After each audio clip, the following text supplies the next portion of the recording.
Viewers, मैं मोहम्मद ज़ुबैर अपने YouTube channel supreme white marble और फेसबुक पेज वाइट मार्बल सुबह फॉर्न से ऑनलाइन। ये कैमोर वाइट लोड हो रहा है, 14 सूत का डंडा है और गुजरावाले के लिए ये अवैस भाई आया हुआ है और वो भी वीडियो में मसरूफ़ है। ये अवैस है, दूसरा ये शाहिद भाई है, यासीन भाई और मंसूर भाई गुजरावाला से आए हुए और इनका ये माल लोड हो रहा है।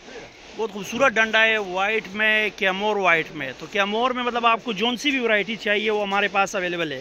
अगर आपको कैमोर में ग्रीन चाहिए, कैमोर में वाइट, कैमोर सुप्रीम चाहिए तो वो भी अवेलेबल है। आप मतलब कैमोर में आपको हम पूरा रेंज दे सकते हैं। मतलब आपको अगर मतलब बिल्कुल सुप्रीम माल चाहिए, नहीं जो मतलब आपको बजट का आपको अलाउट नहीं करता और आपको मतलब अच्छे रेट में माल चाहिए, वो भी अवेलेबल है।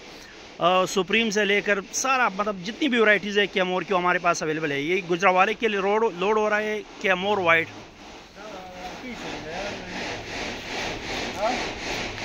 इसके साथ व्यूअर्स हमारी रिक्वेस्ट है कि हमारे फेसबुक पेज को भी ज़रूर फॉलो कीजिए, हमारे यूट्यूब चैनल को भी ज़रूर सब्सक्राइब कीजिए।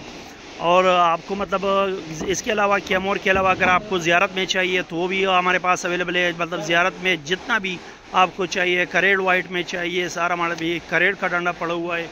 आपको करेड़ में भी दे सकते हैं, स्लैब में भी करेड़ में दे सकते हैं, आपको साइज़ माल भी दे सकते हैं, कैमोर में भी साइज़ और रेट इंशाल्लाह मार्केट होलसेल रेट पे आपको मिलेगा जितना भी माल आपको चाहिए।